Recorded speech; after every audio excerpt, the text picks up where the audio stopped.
Chers téléspectateurs, chers frères et sœurs dans la foi, nous vous bénissons ce soir dans le nom puissant et merveilleux de Jésus-Christ de Nazareth. Je suis très heureux de vous retrouver ce soir dans le cadre de notre émission, de votre émission.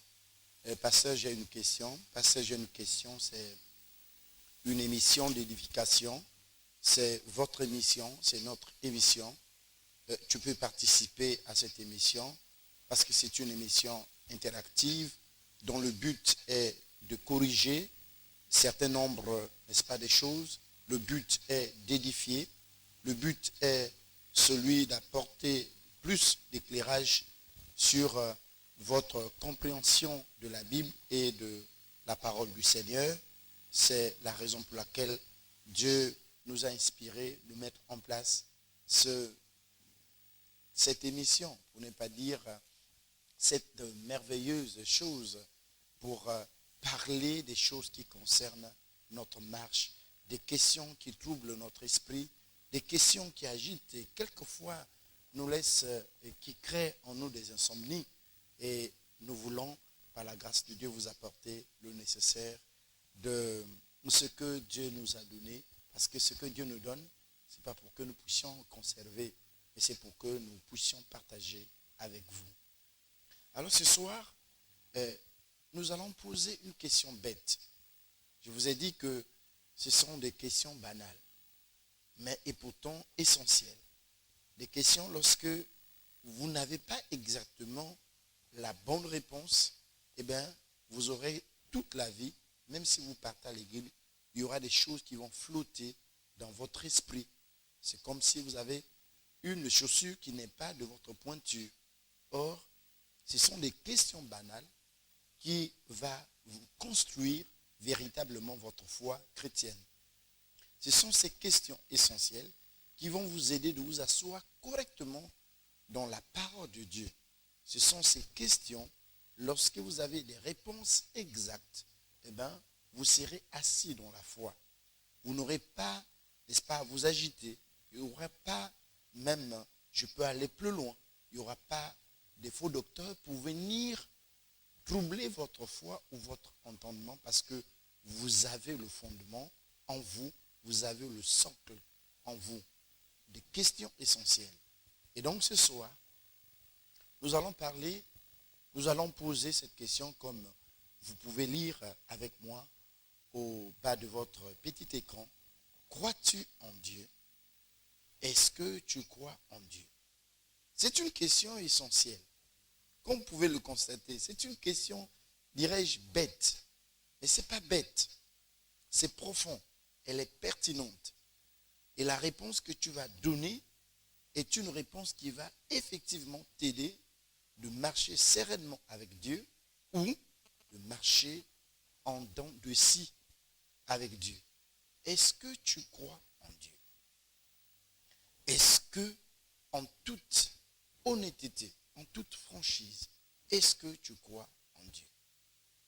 Il y a une différence entre croire en Dieu et admettre l'existence de Dieu. Il y a une grande différence, je dis bien, entre croire et admettre que Dieu existe ou quelque chose existe. Lorsque vous apercevez sur votre écran, vous pensez que celui qui est en face de vous, eh bien, existe. Mais le croire en est une autre chose. Nous n'allons pas nous parler d'abord de nous-mêmes.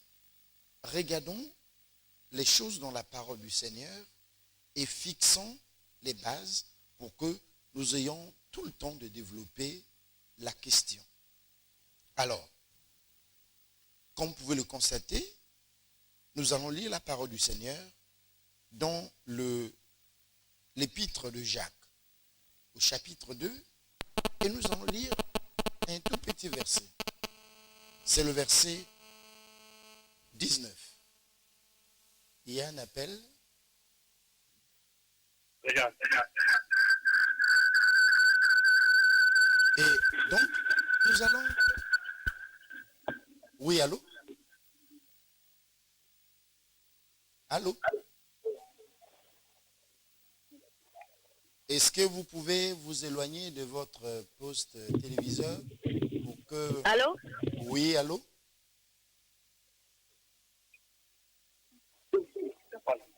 Allô? Oui, allô? Oui, Oui. Bonsoir, pasteur. bonsoir. J'ai une question à vous poser. Oui, Je voudrais savoir si le musulman peut avoir le paradis. si, Que le musulman mérite le paradis. si le musulman mérite le paradis. Oui. D'accord, nous aurons toute la latitude de répondre. On n'est pas dans la chose de Dieu, on n'imagine pas les choses par nous-mêmes, mais nous parlons selon ce que la Bible dit.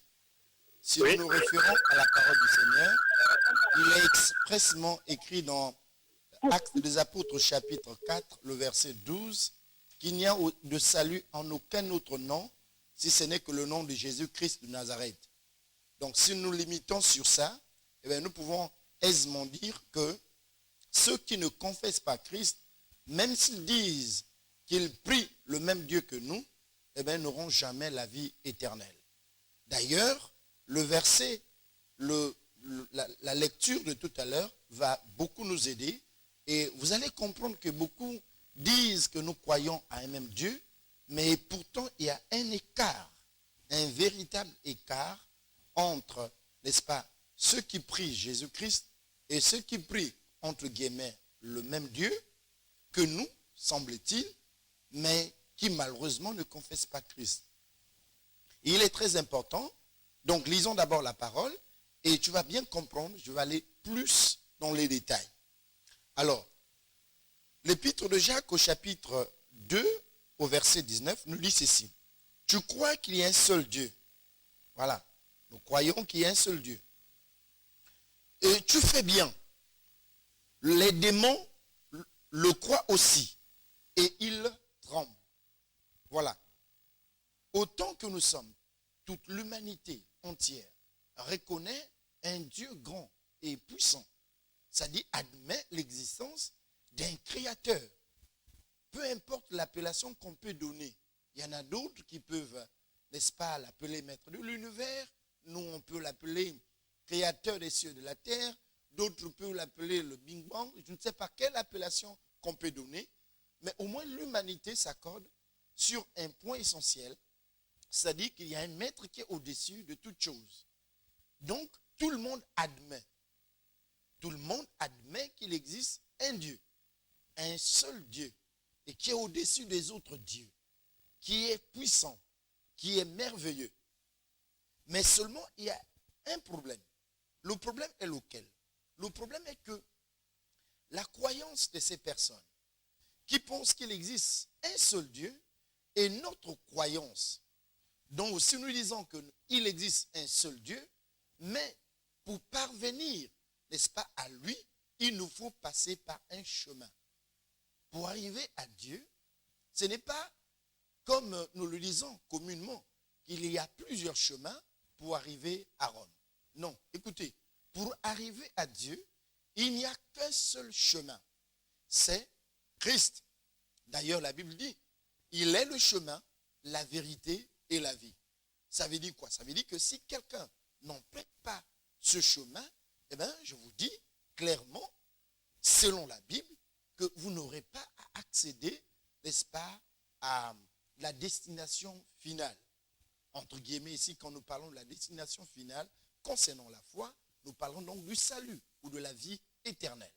Donc, il n'y a qu'un seul chemin, c'est Christ. C'est lui le passage obligé pour arriver à Dieu. Il n'y a pas d'autre prophète. Il n'y a pas d'autre nom.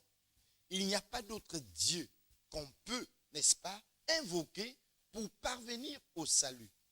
Il est donc clair. Donc, pour dire simple, il y a une concordance dans le fait que tout le monde admette que Dieu existe. Frère, toi qui me suis, sœur, toi qui me suis, croire au pasteur que je suis veut dire quoi? Faire adhésion à mes idées. Donc, obéir, respecter. En d'autres termes, si on était dans un langage militaire, faire allégeance. Parce que tu ne peux pas dire à quelqu'un que moi je crois en Dieu, entre-temps, c'est que Dieu te demande de faire, tu ne le fais pas. Si les démons disent que Dieu existe, mais ils ne croient pas en Dieu, leur croyance est sous forme, n'est-ce pas, de la reconnaissance tout simplement. Ils admettent tout simplement que au-dessus d'eux, il y a un grand Dieu, mais ils ne se soumettent pas à la puissance de ce Dieu. Plutôt, ils ne se soumettent pas, n'est-ce pas, au principe de ce Dieu. Croire au pasteur veut dire que vous adhérez à ce que je dis, vous respectez ce que je dis, vous faites ce que je dis, c'est cela, croire en Dieu. Même dans nos relations quotidiennes, nous voyons que quelquefois nous titubons avec les autres. On dit, mais quoi, tu ne me crois pas? Pourquoi vous dites? Pourquoi on le dit? Mais parce qu'on voit la résistance, on voit la personne n'est pas motivée à faire ou à obéir ce que vous venez de dire.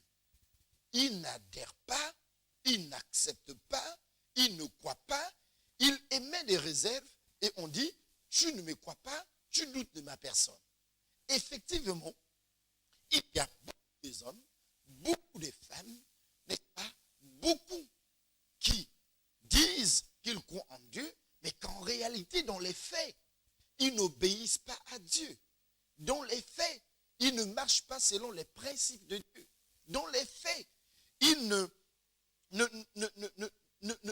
font pas ce que Dieu leur ordonne de faire. Parce que cela veut dire croire. Parce que cela veut dire obéir, accepter ce que Dieu dit. C'est cela, croire en Dieu. Or, nous les hommes, nous ne croyons pas en Dieu. Quand il y a le doute, quand il y a, n'est-ce pas, des hésitations à faire ce que Dieu face à ce que Dieu nous demande.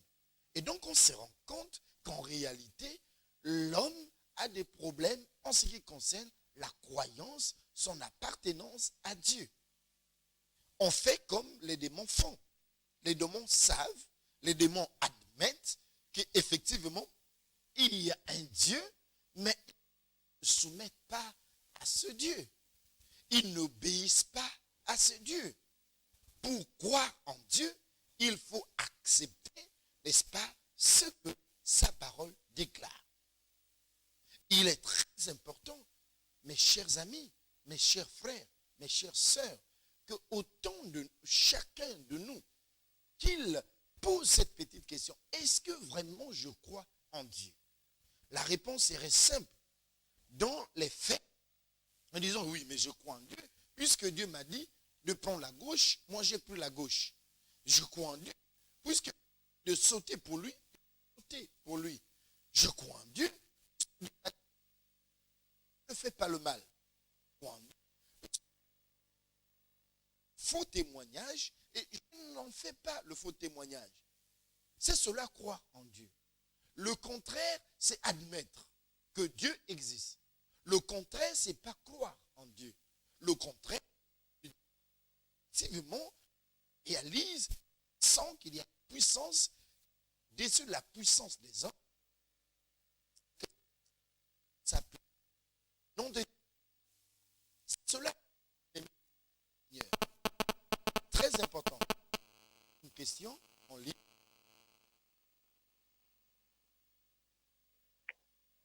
Allô? Allô? Bonsoir, pasteur.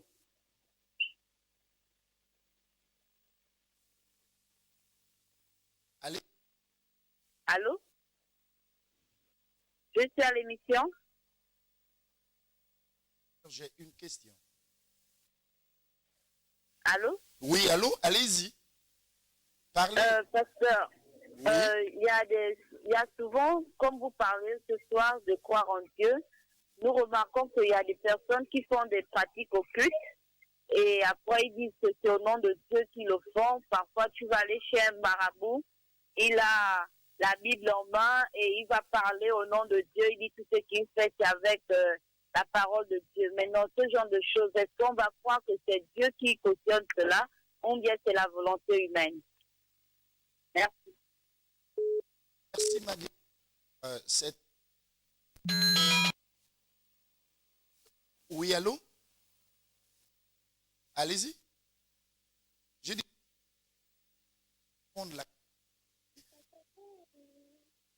les gens qui pratiquent et qui disent qu'ils croient en Dieu, ils sont de la même catégorie que les démons. La Bible nous dit dans le verset 19 que les démons croient, mais pourtant ils tremblent. C'est-à-dire que leur croyance, c'est tout ça.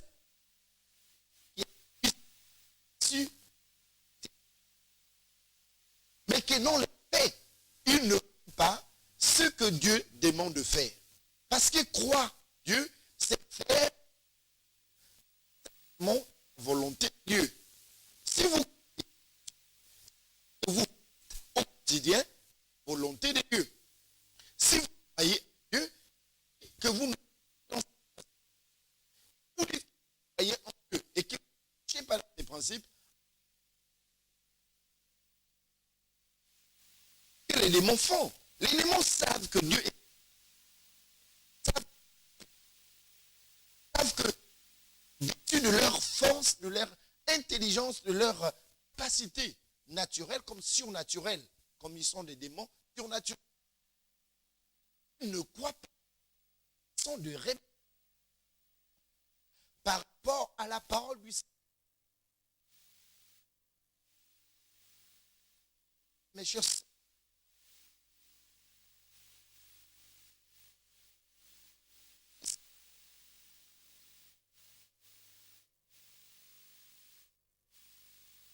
croyance en Dieu est reconnue dans l'obéissance.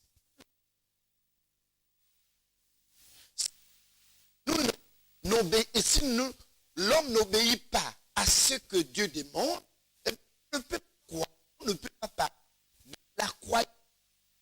Si Dieu nous demande de faire chose, et ne fait pas cette chose, en fait, notre croyance a un problème.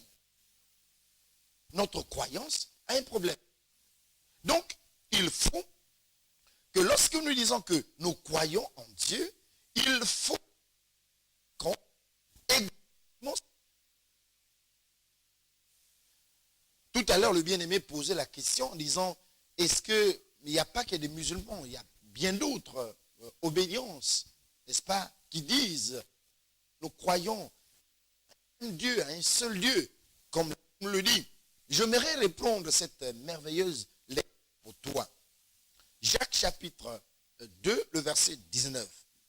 Tu crois qu'il y a un seul Dieu. Tu fais bien. Et l'apôtre Jacques dit, c'est bien de dire que je crois à un seul Dieu. C'est-à-dire un Dieu suprême. Tu fais du bien. Mais attention, il y a quelque chose. Les démons le croient aussi, mais ils tremblent. Dans d'autres versions, mais ils font l'opposé de Dieu. Or, on ne peut pas parler de croyance et en même temps voir faire une or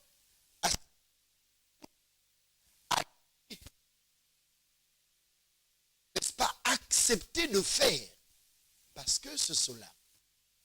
Donc on ne peut pas parler de croire en et en même temps pratiquer la magie noire, pratiquer la magie blanche, pratiquer les occultes pour dire que nous croyons tous à un même.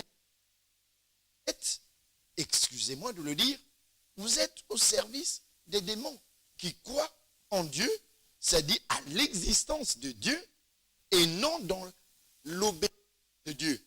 L'existence de Dieu est, c'est-à-dire croire, admettre, comme je le dis, je répète, et il faut que tu comprennes. Parce que, en fait, nous admettons que Dieu existe, nous admettons que Dieu est grand, nous admettons que Dieu est puissant, mais de Dieu dans l'obéissance à la grandeur de Dieu dans le principe. Sinon, c'est des paroles vaines, des paroles qui n'ont pas d'assise, qui n'ont. Nous disons que Dieu est grand, nous disons que je crois à un Dieu, un seul Dieu, comme tout le monde dit, nous croyons tous à un Dieu, mais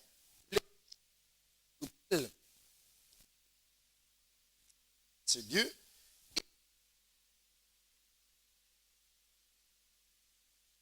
demandez un peu à ceux qui sont élevés en dignité, on vous dira que pour rencontrer un ministre, ou je ne sais pas, un président, il faut passer, n'est-ce pas, par son cabinet. Autrement dit, son directeur de cabinet. C'est ça le chemin. Il n'y a pas de chemin. Oui. Oui, j'avais bien sûr la même question. Je voulais savoir pourquoi, Dieu a envoyé Mohamed comme prophète. Et je vous entends un peu mal. Quand vous passez à utiliser un problème de micro.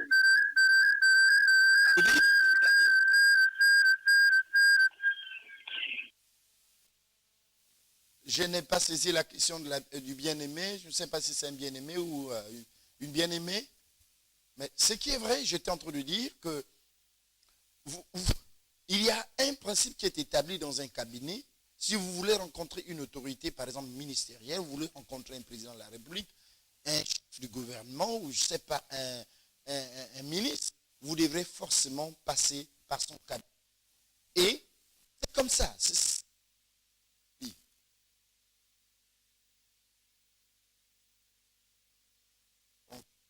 vous voulez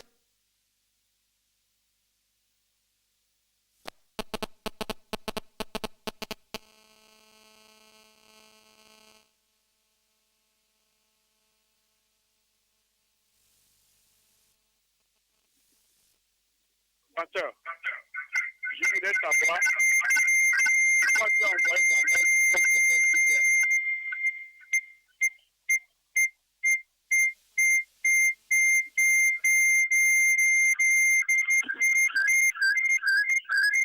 Votre correspondant vous a mis en attente.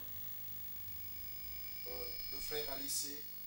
Alors donc j'étais en train de dire, d'expliquer ce principe tout à fait banal, tout à fait simple, et tout le monde peut comprendre. Donc Dieu, dans sa façon de faire, dans sa souveraineté, a pensé qu'il faut passer par la personne de Jésus-Christ de Nazareth. Il est le chemin, il est la vérité et il est la vie. Il faut passer par Christ pour que vous ayez la vie éternelle. Il faut passer par Christ pour avoir le salut. Il faut passer par la personne de Christ.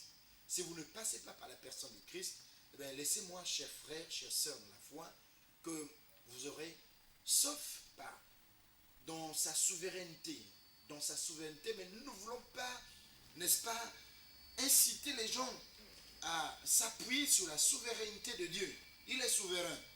Effectivement, il peut décider que tel frère ou telle sœur peut accéder à lui par, je ne sais pas, n'importe quel par autre moyen, mais ce n'est pas le principe. Ce n'est pas le principe. Et on ne peut pas miser sur la souveraineté de Dieu de cette manière. Nous devons nous référer à la parole du Seigneur. Nous devons nous référer à ce qu'il dit. Eh bien, malheureusement, aujourd'hui, il y a beaucoup de livres qui parlent de Dieu et qui mettent les hommes en contradiction. Qui mettent effectivement les hommes en contradiction.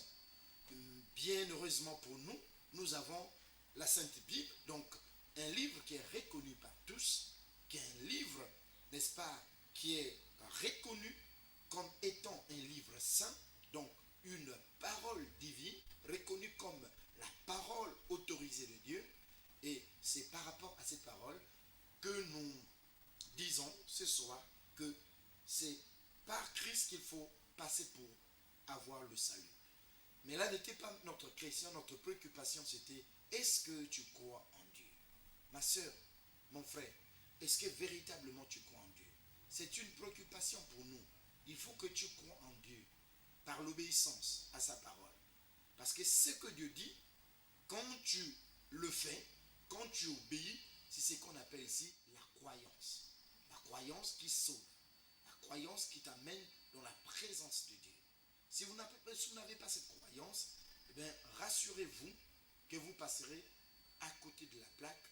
Vous ferez ce que les religieux font mais vous n'aurez pas le salut. Parce que ce n'est pas la religion qui sauve, mais c'est plutôt la personne de Christ qui sauve. C'est lui que Dieu a mandaté pour être notre avocat. C'est lui que Dieu a chargé, que Dieu a donné le plein pouvoir pour racheter les hommes. Vous savez que lorsque quelqu'un a fauté, il nous faut un avocat pour défendre sa cause. Et Dieu a trouvé bon d'envoyer sur la terre des hommes, après que les hommes aient fauté, après que les hommes ont transgressé la loi de l'Éternel, et Dieu a trouvé bon d'envoyer son Fils unique, appelé Jésus-Christ Nazareth, afin que quiconque croit en lui ne périt point, mais qu'il ait la vie éternelle. Et même là encore, nous parlons, n'est-ce pas, de la croyance. Quiconque croit en lui ne périt point, mais qu'il ait la vie éternelle. C'est une invitation que le Saint-Esprit ce soir nous formule. Une question simple que tu peux répondre. Est-ce que tu crois en Dieu? Eh bien, la bonne réponse serait oui, je crois, parce que j'obéis à sa parole. Ça serait la bonne réponse. Oui, je crois en Dieu, parce que j'obéis à sa parole. Je fais ce qu'il me demande de faire. N'est-ce pas? Je marche à sa suite. Oui, je crois en Dieu, parce que eh bien, je suis les règles, n'est-ce pas, que Dieu me donne. Mais si, au contraire, vous dites oui, je crois en Dieu, et que même aller à l'église, alors qu'il a dit, vous avez 6 jours, et le 7e jour m'est réservé à moi, eh bien, là, ça jase. Ça commence déjà à avoir un problème sérieux. Et donc, ce soir, permettez-nous, nous allons prendre, n'est-ce pas, nous allons mettre un point final pour ce qui concerne bien sûr aujourd'hui, mais rassurez-vous, vendredi prochain, nous serons avec vous dans la même direction, la direction de Dieu, parce que nous croyons que nous faisons par sa grâce sa volonté, nous croyons que nous faisons, n'est-ce pas, pleinement son service qu'il nous a demandé de faire, parce que nous sommes appelés, n'est-ce pas, dans sa moisson, quand bien même qu'elle est grande, nous sommes appelés à travailler pleinement dans sa moisson, et donc nous vous fixons un rendez-vous et le vendredi prochain dans le cadre de votre émission préférée. Pasteur, j'ai une question. Que Dieu vous bénisse, et je sais que ça vous a fait du bien